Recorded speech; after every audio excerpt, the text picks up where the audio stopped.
Hello everyone, my name is Ravi and I work at the Royal Pharmaceutical Society. Today is a video giving everyone a daily update on the latest developments around the COVID-19 pandemic and to talk about the work that we're doing on the behalf of the profession. Before I start that, we continue to hear truly remarkable stories from pharmacists and their support teams about the lengths that they are going to support members of the public during the COVID-19 pandemic. It is truly inspiring and amazing to see the bravery of our profession. To everyone involved, you are all exceptional people on the front line. You continue to demonstrate compassion, empathy, and professionalism even during some of the most challenging times. We are all so proud of you and thankful for all your hard work. Some of the latest developments I thought I would touch on, I'll probably touch on at least 5 key areas. The first, there was key announcements from the NHS in England around developments in general practice and community pharmacy. These came in letter forms from the NHS. Some of the information that they do include is around latest developments on how to manage the pandemic at the current moment in time, personal protective equipment, so information on how and when to use it in line with potentially new publications of a revised community pharmacy SOP, relaxations in the contractual requirements. For more information, do check out the Royal Pharmaceutical Society website and the NHS England website. Check your NHS emails as well, because sometimes the information comes in through there. If not, contact your local NHS or your local representative bodies, whether it be LPCs or LMCs in England. The second announcement was the announcement from the government this morning around the list of key NHS workers. Just to reassure absolutely everyone that pharmacists and their support teams are included within that list. The Royal Pharmaceutical Society has set out a letter that can be sent to head teachers stating that pharmacists and their support teams are included within this key criteria, so they will be able to get child support and be able to still continue working incredibly hard on the front line to help with that. We hope today the NHS and the government have taken on our views on this, and we hope that the government website will be updated very shortly to specifically mention pharmacists and their support teams as well. The third bit, we've managed to have a virtual meeting with the Pharmacy Minister Joe Churchill today to raise concerns, issues and explain to the government what we believe and people on the front line and members in the profession are telling us that they need to deliver their core essential services during this really challenging time. We've asked for quite a few things at the current moment in time. The first being protection for frontline staff, proactive testing for all community staff for COVID-19 as well. We think this is extremely important. It should happen for anyone dealing with people on a day-to-day basis on the front line, and we continue to lobby government for that.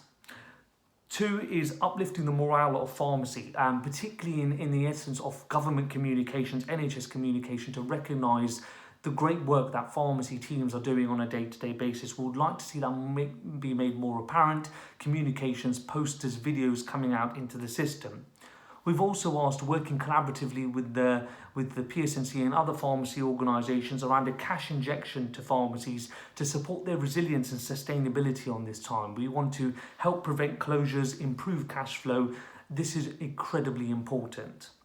The next ask is for a state-backed indemnity insurance scheme to support all pharmacists and their support teams and volunteers, returners to practice, retired pharmacists who are coming back into practice as well, to be protected for all their activities in relation to dealing with the COVID-19 pandemic.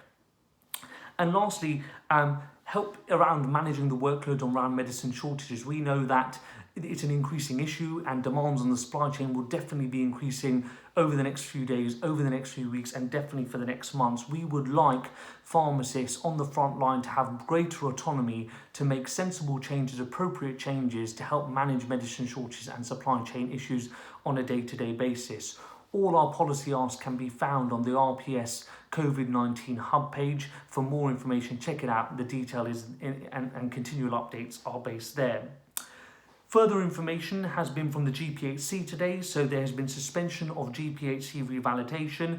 GPHC announced today that in light of the pressures and challenges on pharmacy during the COVID-19 pandemic, they have decided to postpone the revalidation submissions for dates for all those registrants who are due to submit between the 20th of March and the 31st of August conclusively.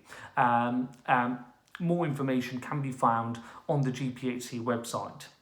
My last announcement has been around the NHS and government having announced plans for re-registration of retired staff or return to workers. We have some really important information on the RPS website that will help with some of that, particularly people who are returning to clinical practice after a long time.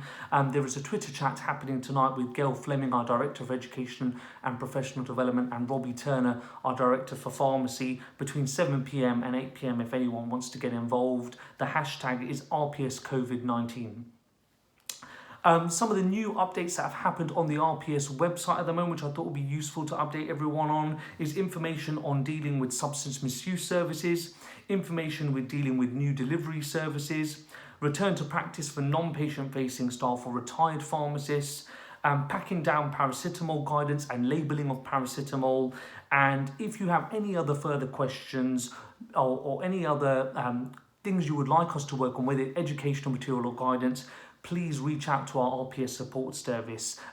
They provide free service for members to deal with any questions, queries that you have on a day-to-day basis. And we've really increased our capacity to help deal with any calls, emails, social media messages that we will be getting on a day-to-day basis during the COVID-19 pandemic.